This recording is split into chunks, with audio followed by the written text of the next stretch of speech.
이 시간에 예수님처럼 살고 순교하기라는 제목으로 하나님의 말씀을 전하도록 하겠습니다.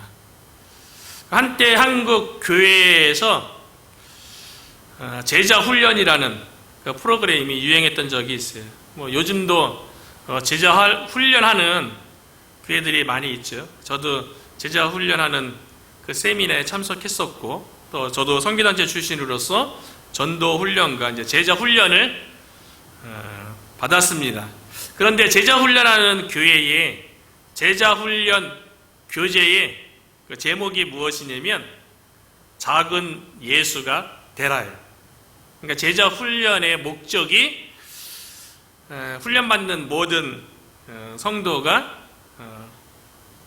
예수님처럼 되는, 작은 예수가 되는 그런 훈련을 받는다는 거죠. 그래서 예수님의 성품을 닮아가고 예수님이 했던 사역을 그대로 이어받아서 사역하도록 훈련하는 것이 제자 훈련이라는 거죠.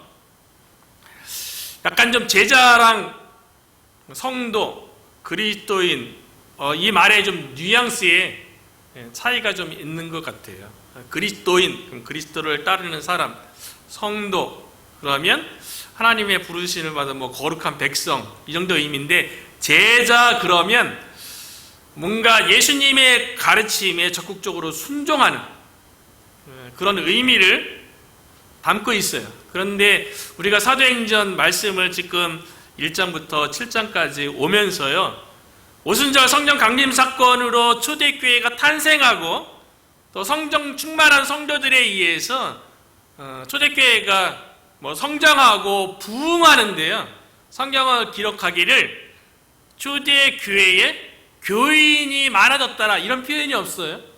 초대교회에 그리스도인이 많아졌다라, 그리스도인이라는 표현은 나중에 가면 안디옥 그 지역에서 안 믿는 사람들이 예수님 믿는 사람을 향해서 부정적인 평가로, 옛날에 한국 사람들이 예수님 믿는 사람들 예수장이라고 이야기했던 것처럼 그리스도인이라고 이렇게 부른 거거든요.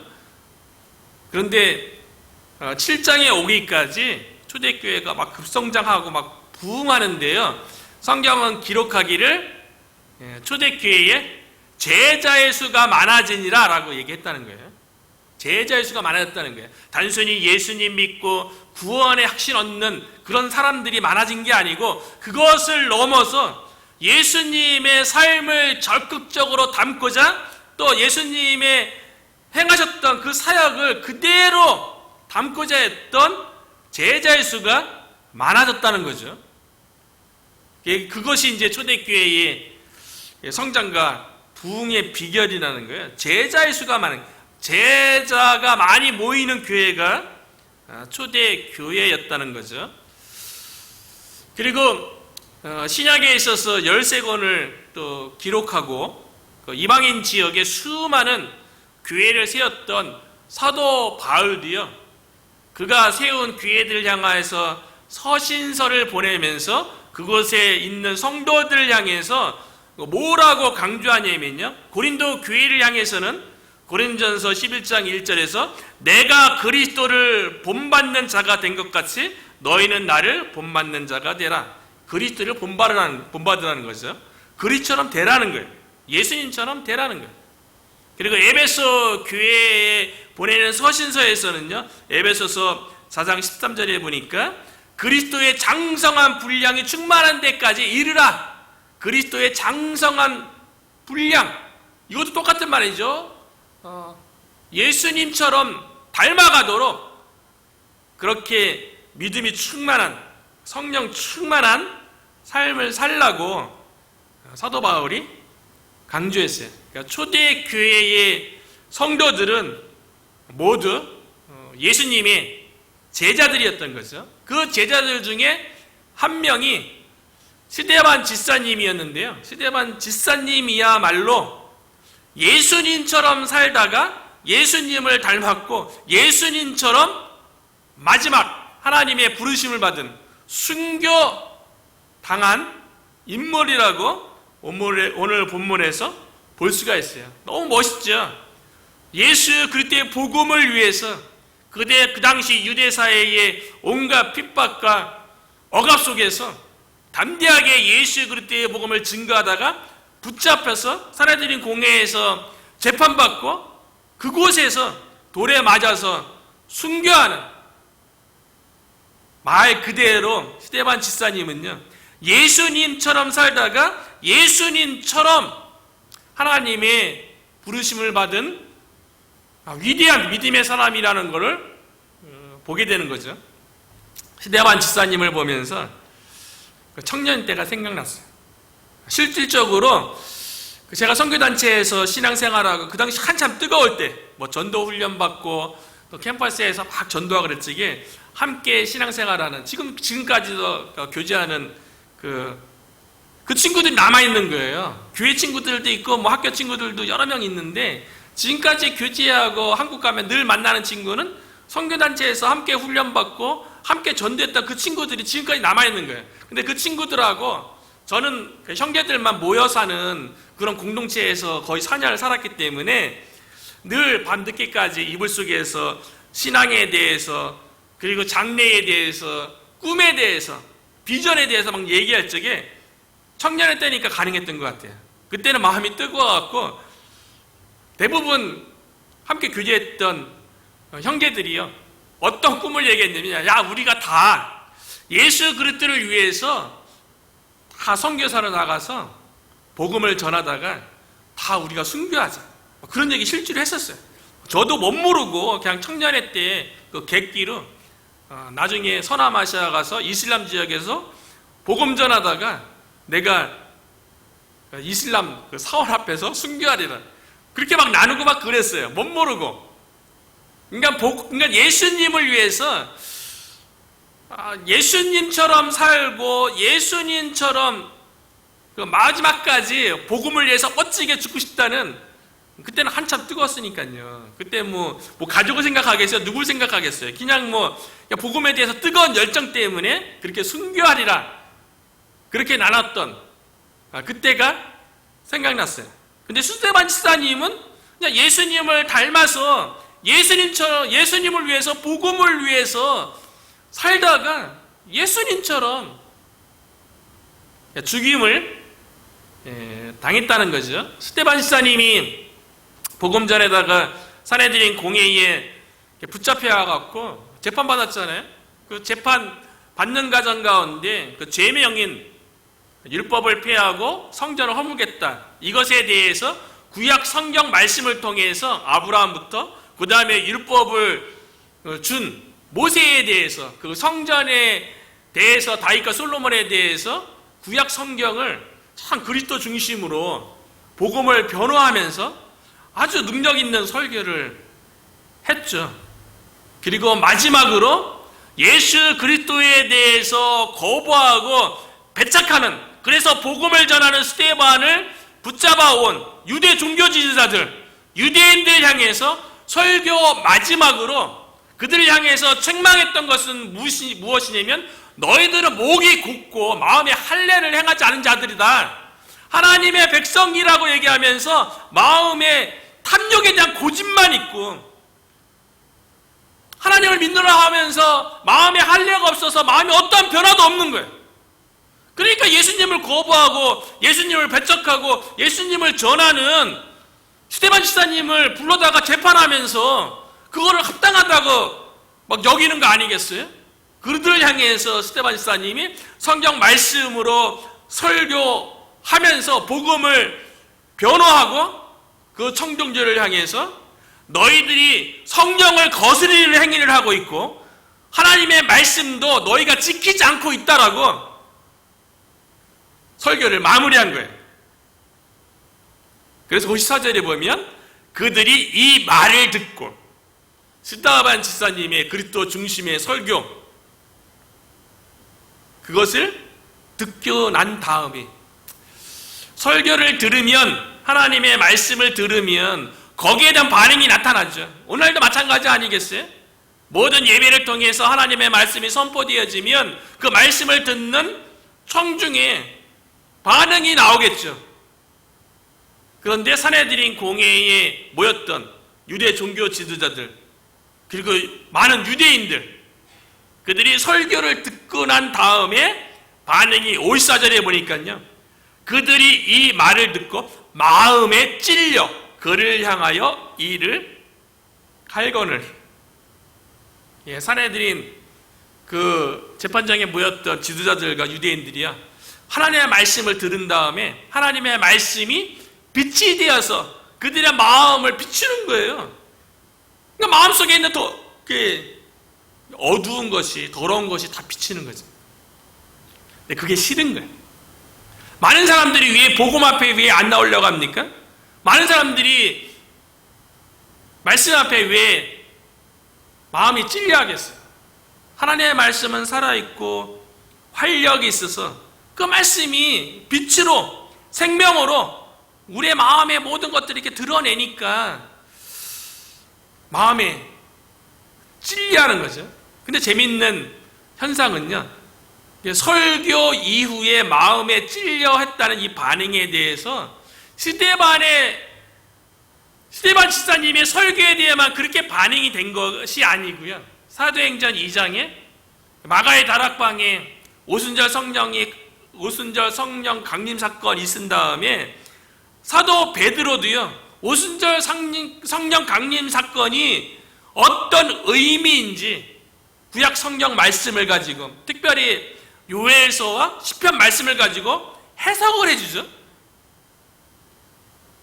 사도 베드로나 스데반 집사님이나 설교를 다 예수 그리스도 중심으로 구약 성경 가지고 다 말하는 거죠. 그때에도 마가의 다락방에 모였던 성도들이요, 사도 베드로의 설교를 듣고 마음에 찔려 했어요. 왜냐하면 사도 베드로가 뭐라고 설교를 결론 냈냐면요, 사도행전 2장 26절에 보니까 그런즉 이스라엘 온 집은 확실히 알지니 너희가 십자가에 못 박은 이 예수를 하나님이 주와 그리스도 되게 하셨느니라. 사도 베드로의 설교를 듣는 그 청중들을 향해서요, 너희가 죄 없는 하나님의 아들 예수 그리스도를 십자가에 못 박았다라고 얘기했죠. 스데반 집사님의 설교하고 거의 같죠. 스데반 집사님의 설교는 마지막, 너희가 성령을 거스르고 율법을 지키지 아니하는도다. 그러니까 사도 베드로의 설교를 들었던 사람들도 마음에 찔려 했고요, 유대인들이니까요. 스데반 집사님의 설교를 들었던 청중들도 마음에 찔려 했어요. 이거는 같아요. 마음에 찔려한 거는 같은데 그 다음에 반응이 상반되는 거예요. 사도 베드로의 설교를 듣고 마음에 찔려한 다음에 그 마음에 찔려한 유대인들이 어떻게 반응을 했냐면, 하나님의 말씀에 의해서 마음속에 있는 그들의 죄에 대해서 이게 드러내니까 유대인들이 자신들의 죄에 대해서 탄식하는 거예요. 그리고 하나님의 말씀에 대해서, 설교 말씀에 대해서 순종하고자 하는 마음이 생겼어요. 그래서 사도 베드로의 설교를 들은 유대인들은요, 마음에 찔려서 사도 베드로에게 뭐라고 질문하냐면, 우리가 어찌할꼬, 말씀에 의해서 죄가 드러났는데 우리가 어찌할꼬, 이 죄에 대해서 어찌할꼬 라고 반응을 하니까요, 사도 베드로가 뭐라고 얘기했냐면 회개하라는 거예요. 그리고 예수 그리스도를 믿고 성령의 선물을 받으라. 그 사도 베드로의 설교를 들었던 유대인들은 말씀에 의해서 드러난 죄에 대해서 회개하고 예수 그리스도를 믿고 성령을 선물로 받았어요. 그런데 오늘 본문에 스데반 집사님의 똑같은 설교 내용이에요. 스데반 집사님의 설교를 들은 유대 종교 지도자들과 유대인들은요, 마음에 찔려한 거는 똑같아요. 그랬는데 스데반 집사님의 설교를 들은 청중들의 그 다음의 반응이 뭐냐면요, 우리가 어찌할 거가 아니고요, 말씀에 의해서 자신들의 죄가 드러났잖아요. 성령을 거스렸고 하나님의 말씀을 지키지 않는 걸로 드러났잖아요. 그런데 그 말씀에 대해서, 그 죄에 대해서 탄식하면서 어찌할 거라고 반응을 해야 되는데, 그것이 아니라 오히려 자신들의 죄가 드러나는 것에 대해서 분노하는 거예요. 스데반 집사님에 의해서 자신들이 하나님을 믿는 백성이라고 했지만 사실은 하나님을 섬기기보다는 세상의 물질을 섬기고 자신의 탐욕을 섬긴 것이, 폭로된 것이 싫은 거예요. 그래서 분노해갖고요, 일을 가는 거예요. 우리들도 일반적으로 언제 일을 갑니까? 두고 보자. 복수심이 올라올 때, 그때 일을 가는 거 아니겠어요? 나중에 보자. 스데반 집사님의 설교를 들은 청중들은요, 마음에 찔려있지만 그들은 하나님의 말씀에 순종하려고 하기보다는 오히려 마음을 더 완악하게 갖고요, 악의가 가득한 마음이 돼갖고요, 오히려 스데반 집사님을, 죄에 대해서 드러낸 그 스데반의 집사님에 대해서 죽이기로 악한 마음을 가졌다는 거예요. 참, 같은 하나님의 말씀을 듣고 어떤 불의의 사람들은 마음에 찔려서 우리가 어찌할꼬 그 말씀의 순종으로 나가는 사람이 있는 반면이요, 그런 사람들은 예수 그리스도를 믿고 성령의 선물로 받는 생명의 길로 가는 거죠.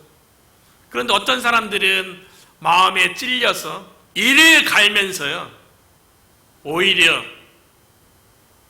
악의를 가지고 분노를 표출하고 배척하는 모습으로 반응했다는 거죠. 그들의 모습은 결국 사망의 길로 가는 거죠. 참으로 안타까운 현상이죠. 구원받을 기회가 있었는데 그 기회를 놓쳤어요. 스데반 집사님의 설교를 들은 유대 종교 지도자들과 유대인들은 스데반 집사님을 죽이고자 하는 분노와 악의가 가득한 눈으로 스데반 집사님을 바라보고 있어요. 스데반 집사님 앞에는 그들이 있는데요, 스데반 집사님은 자신을 죽이려고 하는 청중을 바라보는 게 아니고요, 그 위협하는 그 상황을 바라보는 것이 아니라 스데반 집사님은 성령이 충만해서 하늘의 하나님을 바라봤다는 거예요. 죽음에 직면한 것을 스데반 집사님 느꼈겠죠. 설교 듣고서 이를 갈았다니까 그 눈빛에 보이겠죠. 그런 상황 가운데 스데반 집사님은 하늘의 영광, 하늘의 예수 그리스도를 바라봤다는 거죠. 그래서 55절에 보니까 스데반이 성령 충만하여 하늘을 우러러 주목하여 하나님의 영광 및 예수께서 하나님 우편에 서신 것을 보고, 우리가 무엇을 바라보느냐가 너무나도 중요한 것 같아요. 무엇을 바라보느냐가 인생을 좌우하는 거예요. 스데반 집사님은 자신을 위협하는 청중들을 바라본 게 아니고요, 그 상황 가운데 성령 충만하니까 성령님께서 감동 주신 거죠.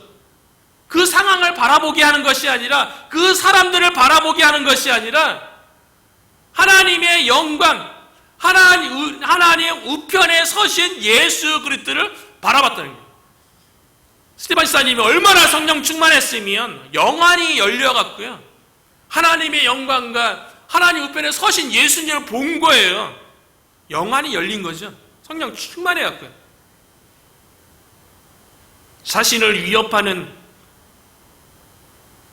주변 사람들, 그들은 육체가 전부 아니겠어요? 지금은 위협할 수 있지만 그들이 스데반 집사님의 현재와 미래를 보장해 주는 게 아니죠. 그들에 맞춰서 설교, 그들이 듣기 좋아하는 설교하면 어쩌면 스데반 집사님이 잠시 잠깐 생명의 위협에서 놓일 수는 있을지 모르겠어요. 그러나 스데반 집사님은 아닌 거죠. 성령 충만함으로 하나님의 영광을 바라보고 하나님 우편에 서신 예수 그리스도를 바라보면서 영적인 세계를 바라보고 영원한 세계를 바라보니까요, 앞에 눈에 보이는 육체의 자신의 생명을 위협하는 그 청중들은 두렵지 않은 거예요. 그리고 성령님께서도 스데반 집사님에게 하늘의 영광을 바라보게 하는 거죠. 그래서 재밌는 표현이요, 예수님이 하나님 우편에 서셨대요. 서신 모습을 스데반 집사님이 봤어요. 일반적으로 성경에는 예수님께서는 하나님 우편에 앉아 계세요. 그래서 마가복음에 보면 예수님께서 부활 승천하신 다음에 기록하기를 마가복음 16장 19절에 보니까 주 예수께서 말씀을 마치신 후에 하늘로 올려지사 하나님 우편에 앉으시니라. 예수님은 하나님 우편에 앉아 계세요. 그런데 스데반 집사님이 설교를 선포한 다음에 청중들이 악의를 가지고 스데반 집사님을 죽이려고 하는 그런 상황 가운데 예수님도 깜짝 놀랐어요. 예수님께서 아끼고 사랑하는 스데반 집사님이 죽음 앞에 그 노인 모습을 보고 앉은 자리에서 예수님께서 벌떡 일어났어요. 왜 예수님께서 일어나셨겠어요? 앉아 계시는 예수님께서 죽음의 위협 앞에 있는 스데반 집사님을 보고 일어서신 모습을 스데반 집사님에게 왜 보여줬겠어요? 일어서신 그 예수님께서 스데반 집사님의 그 설교가 의로웠음을, 스데반 집사님의 그 설교가 하나님께서 기뻐하고 하나님께 영광됨을 예수님께서 보여주시는 거예요. 입증하는 거예요. 그리고 그 예수님께서 생명의 위협 앞에 놓여있는 스데반 집사님을 돕고자 일어서셨다고 볼 수 있는 거죠. 우리가 복음을 위해서 의로운 일을 하고요, 때로는 복음 사역 때문에 스데반 집사님처럼 생명의 위협을 오늘날 받지는 않죠. 그런데 복음 사역한다는 게 참 쉬운 일은 아니잖아요. 거부받고 또 부인받고 이런 것들, 그런 것들 때문에 우리가 움츠려들고 그것 때문에 사역에 힘을 잃을 때가 많이 있죠. 세상을 바라보면 세상이 커 보이니까요.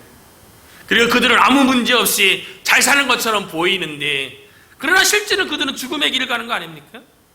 근데 우리는 예수 그리스도를 믿고 생명의 길을 가는데, 영생의 길을 가는데, 복음 사역 가운데 참 스데반 집사님을 예수님께서 하나님 우편에 일어서서 이렇게 바라보시는 그 광경을 보면서요, 우리의 사역 가운데 하나님께서 기뻐하시고 하나님께서 어떻게든 돕고자 한다는 것을 보게 되는 거죠.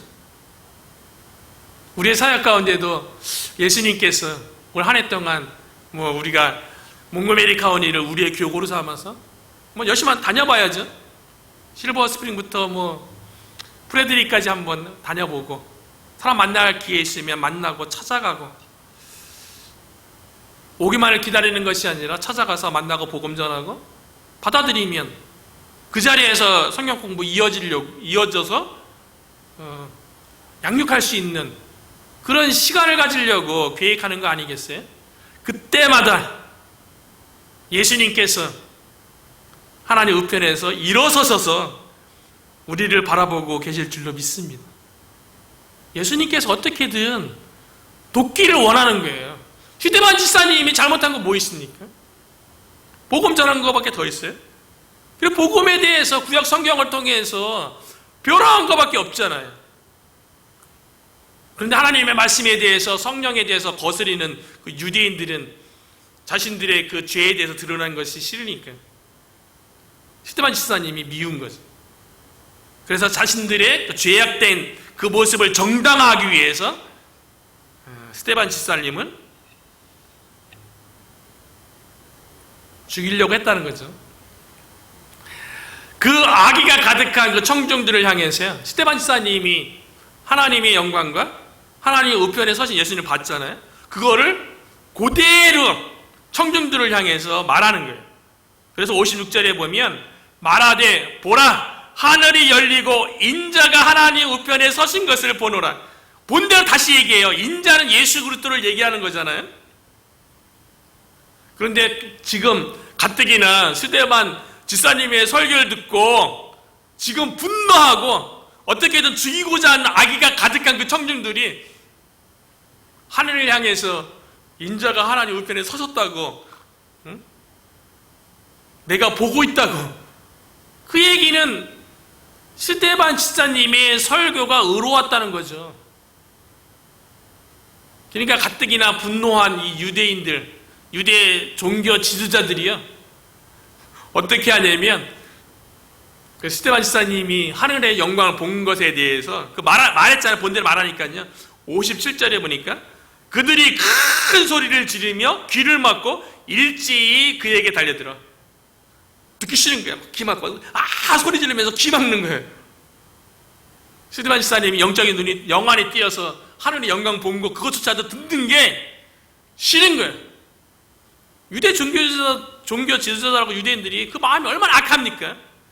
더욱더 완악해지고 그냥 죄에 대해서 더 견고하게 그냥 마음의 문을 닫으면서 그 자신들의 죄에 대해서 어떻게든 합리화시키려고 하는 유대 종교 지도자들의 그 탐욕, 악함이 상상하면 다 느껴지잖아요. 큰 소리 지르면서 하면서 귀 막고 막 이런다는 게 얼마나 우습습니까? 스데반 지사님이 얼마나 대단한 얘기를 했다고, 그들에게 해로운 얘기한 게 아니라 영적인 세계 본거에 대해서 얘기했으면 영적인 세계에 대해서 관심 가지고 마음을 조금이나마 열어야 되는 게 아니라 오히려 더 마음을 닫고 귀를 닫는 행위를 하면서 영적인 그 세계에 대해서 하나님의 아들이신 인자 예수 그리스도가 스데반 지사님의 설교에 대해서 의롭게 여기는 것이 못마땅해 갖고 결국 청중들이 어떻게 합니까? 돌을 들어서 스데반 지사님을 쳐서 죽이는 거예요. 그래서 58절에 보니까 성 밖으로 내치고 그냥 그 인자가 하나님 우편에 서신 것을 보노라 이 얘기하니까 스데반 지사님은 그 순간에 가서 탁 잡아갖고 성 밖으로 끌고 가서 내친 다음에 돌로 쳐서 죽이는 거예요. 그리고 그 돌로 쳐 죽이는 그 일이 합당하다고 여겼던 사람 가운데 한 명이 누구냐면 장차 부활하신 예수님을 만나서 위대한 이방인의 사도가 되는 사도 바울이에요. 사도 바울이 되기 전에 사울이라는 청년이 그곳에 있었다는 거죠. 그래서 너도 우리와 함께 스데반 집사님을 죽인 것에 동참했다는 의미로 옷을 벗어갖고 함께 스데반 집사님 죽인 그 청중들이 사울의 발 앞에 놓았죠. 이것을 기록한 것은 아마 하나님께서 어느 순간에 그냥 기적적으로 만나주고 그러지는 않는 것 같아요. 사울의 마음이요, 스데반 집사님의 그 설교가 합당하지 않다고 돌에 맞아 죽는 것이 신성 모독죄로 합당하다고 여겨서 돌로 쳐 죽이는 일에 사울이 동참했는데요. 그런데 스데반 집사님이 죽어가는 그 과정 가운데 사울이 다 지켜보잖아요. 근데 스데반 집사님이 죽어가는 그 모습이 너무나도 천사와 같은 거예요. 너무나도 평안한 거예요. 일반 사람처럼 죽어가는 게 아닌 거예요. 스데반 집사님이 그 상황 가운데서 아마 마음의 변화가 많이 있었을 거예요. 고민이 있는 가운데 그래도 이제 예수님께 굴복하기로 결단하지 않은 그 상황 가운데 대제사장의 명령을 받아서 예수님 믿는 자들 잡으러 가다가 다메섹 직가에서 부활하신 예수님의 음성을 들어왔을 적에 어느 정도 마음이 녹아지고 그 상태에서 부활하신 예수님이 부르시니까 그 음성 듣고 부활하신 예수님을 만나는 거예요. 저 개인적으로도 뭐 아주 우상숭배 심한 집안에서 어떻게 고등학교에 올라와서 이모님에 의해서 교회 다니다가 나름대로 열심히 다녔지만 그래도 썬데이 크리스찬으로서 인간적인 동기로 교회 나갔지만 그런 배경이 있었기 때문에 대학에 가서 한 이틀 지난 다음에 사형리라는 그 소책자가 뭐 얼마나 대단하겠어요. 그거에 대해서 뭐 안 좋게 보는 사람도 있잖아요. 하나님의 말씀으로 성경을 깊게 하면서 예수님에 대해서 전반적으로 알아서 영접해야 된다고 한 몇 분 만에 예수님 영접하는 게 맞냐고 그렇게 따지는 사람들도 있어요. 그런데 저는 사형리로 예수님 영접하고 구원의 확신을 얻었거든요. 근데 고등학교 3년 동안에 교회 다녔던 그 배경이 있는 거죠. 사울도 스데반 집사님이 순교하는 그 과정 가운데서 마음의 변화가 있었기 때문에 기록을 해놓은 거죠. 그리고 나중에 부활하신 예수님을 만나게 되는 건데요. 스데반 집사님이 얼마나 그 순교하는 과정 가운데 천사 같고 하늘의 영광 가운데 있었는지에 대해서 스데반 집사님의 죽으시는 모습 속에서 예수님의 모습이 그대로 나타난 거예요. 그러니까 스데반 집사님은 살아생전에는 그 예수님을 닮아서 예수님처럼 복음을 전하는 사역을 하다가 죽는 그 순간에도 예수님이 십자가상에서 하나님을 향해서 부르짖던 두 가지 기도를 동일하게 드리면서 예수님처럼 죽은 거예요. 그래서 59절에 보면 그들이 돌로 스데반을 치니 스데반이 부르짖어 이르되 주 예수여 내 영혼을 받으시옵소서. 하늘의 영광, 하나님 우편에 일어서신 예수님을 봤던 스데반 집사님이 육신의 세계가 전부가 아니라 하늘의 세계, 영의 세계에 하나님의 세계, 영원한 세계가 있다는 걸 아는데 그 돌 맞아 죽어가는 것에 대해서 뭘 두려워하겠어요? 의로운 설교를 했는데 자기에게 악의를 품고 돌로 치는 그 사람들에 대해서 뭘 두려워하고 미워하는 마음이 있겠어요? 복음을 위해서 살았고 복음을 위해서 살았던 스데반 집사님을 하나님께서 기뻐하고 예수 그리스도께서 기쁘게 받아주시는데 그래서 스데반 집사님이 주 예수여 내 영혼을 받으시옵소서. 영혼의 세계가 있다는 거예요. 영원의 세계, 영혼의 세계, 영원의 세계가 있다는 거예요. 예수님도 누가복음 23장 43절, 46절에 보면 예수께서 큰 소리로 불러 이르시되 아버지 내 영혼을 아버지 손에 부탁하나이다. 세상 불신자들은요 영혼이 없는 것처럼 살아가요. 영원한 세계가 없는 것처럼 살아가요. 그러면 영혼이 없다고 영원한 세계가 없다고 생각하면 이 땅에서 내 육신이 있는 동안이 너무나 중요한 거예요. 그래서 육신을 위해서만 살아가요. 육신의 기쁨과 육신의 즐거움 그것만을 위해서 살아가요. 죽음 이후에는 없다는 거죠. 인정하지 않는다는 거죠. 그렇다 할지라도 모든 사람을 죽음을 맞이하면 그 영혼에 대한 심판이 있는 거 아니겠어요? 그래서 예수 그리스도 믿는 사람은 영생에 들어가고 예수 그리스도 믿지 않는 사람들은 영벌에 들어가는 거죠. 근데 스데반 집사님은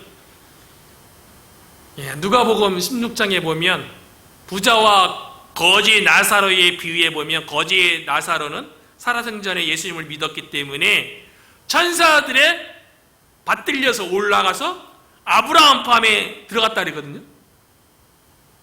스데반 집사님도 돌에 맞아 죽었지만 순교했지만 그 영혼은 천사들에 의해 받들려서 아브라함의 품 천국에 들어가는 것에 대한 스데반 집사님은 천국에 소망이 있으니까 순교하는 그 순간에도 천사처럼 편할 수 있었던 거죠. 이거를 다 사울이 본 거예요.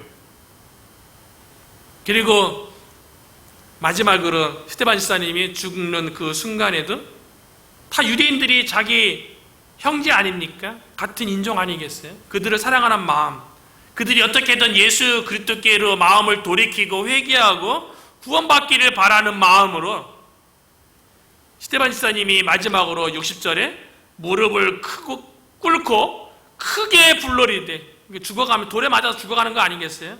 힘이 다 빠져가죠. 그러지만 자기 동족을 향한, 자기 형제들을 향한 그 마음 때문에, 원수죠. 자기를 돌로 쳐 죽이니까 원수죠. 원수 같은 유대인들을 향해서 마지막 남은 힘을 다하여서 뭐라고 기도하냐면요, 이 죄를 그들에게 돌리지 마옵소서. 이 말을 하고 자니라. 끝까지 자기를 돌로 쳐 죽이는 유대 종교 지도자들과 유대인들을 향해서, 원수 같은 그들을 위해서 예수님의 말씀처럼 원수까지 사랑하라고, 원수를 사랑하고 자기의 핍박하는 자를 위해서 기도하는 모습을 보인 거예요. 그들의 죄를 모르기 때문에 돌로 자신을 쳐 죽인다는 거죠. 그러니까 스데반 집사님은 정말 멋있게 산 거예요. 영적으로 보면요, 예수님을 닮아서 예수님을 위해서 복음을 증거하고 하나님 나라 확장을 위해서 살아가다가 마지막 돌에 맞아 순교하는 그 순간에는 예수님과 똑같이 저들의 죄를 용서하고 내 영혼을 아버지의 손에 부탁하나이다. 그렇게 천사와 같이 평안한 모습으로 하나님 아버지 품에 스데반 집사님이 안겼죠. 예수님을 닮아 예수님처럼 살다가 예수님처럼